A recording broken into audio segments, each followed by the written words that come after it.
In the last 10 years, I've tested a lot of GPS running watches. I'm not sure any have caught the attention as much as the Garmin Fenix S series. It was suddenly a running watch that looked great, fit smaller wrists and had all these crazy features.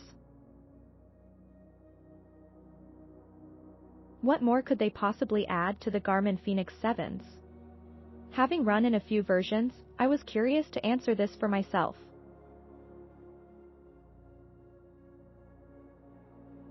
Thus I've been taking the Garmin Fenix 7 Sapphire Solar model out on road runs, trail runs, treadmill runs, hill repeats, and even the track.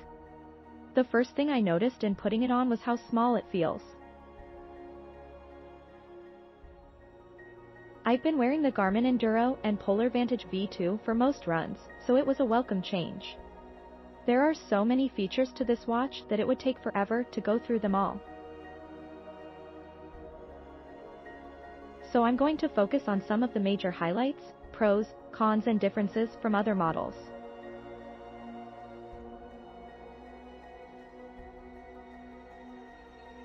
Having tested other Garmin models, Coros watches, Polar watches, Sunto watches and yes, even some brands you may not have realized had watches like TomTom or Epson, I'll do my best to help with the comparisons. Garmin Fenix 7's review. Garmin Fenix is designed to not only be the fitness watch that will take you through every possible activity you enjoy, but be a stellar smartwatch. The Garmin Fenix 7 comes in a lot of variations. Knowing what the different titles and letters mean will help you decide what you need, because of course each one changes the price. I've been specifically testing the Garmin Fenix 7 Sapphire Solar model. Yup, a lot of words in that title. We'll break it all down.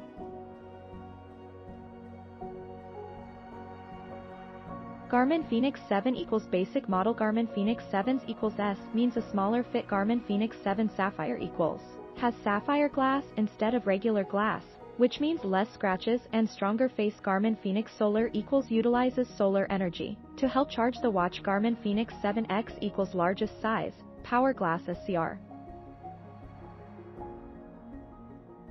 7 has an upgraded HR sensor. See review. It's still not great. 7 uses all 3 satellite systems, which is even more accurate. This is the biggest upgrade for anyone doing outdoor activities. 7 has a longer battery life, especially with solar option. 7 is a touchscreen. 7 adds stamina tracking and a visual. The S model is great for those like me with a smaller wrist. For reference, my wrist is 5 inches and there isn't a lot of strap left over once I strap it on. Weight is 63 grams. Larger models go up in weight to 96 grams. For the X, screen size is large and really easy to read. Have multiple fields visible. It's a very snug fit, partially due to being a smaller watch face that sits tighter on my wrist. With larger watches, I've noticed that after long runs my photo of my older Fenix 5 to give you a size comparison. Battery life, mid-range. While battery life on this watch is good, it's not top end. If you really want long battery life, then you need to look at the Enduro or X models. Smartwatch up to 11 days. Standard GPS mode. 37 hours solar charging means that you get extra on all the battery life settings, like up to 46 hours GPS or 14 days. Smartwatch mode. Battery saver mode can also help extend life by turning off some features. Expedition mode is designed for multi-day activity. I loved that I wasn't worried about it being dead or dying during the run. Heart rate, often inaccurate for me, this is a feature that ranks nearly number 1 in a must-have and a must-work well. I've got very mixed thoughts on this because mostly the watch was right, but is mostly good enough at this price point? On about 80% of my runs the HR was wrong for the first mile of the workout. I've been running so long I know what my HR usually is, and it's not 150. It's never 150 on an easy run.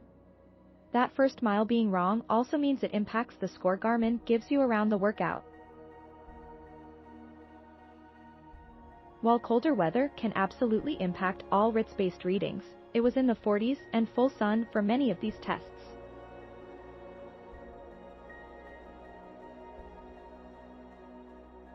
Thanks for watching.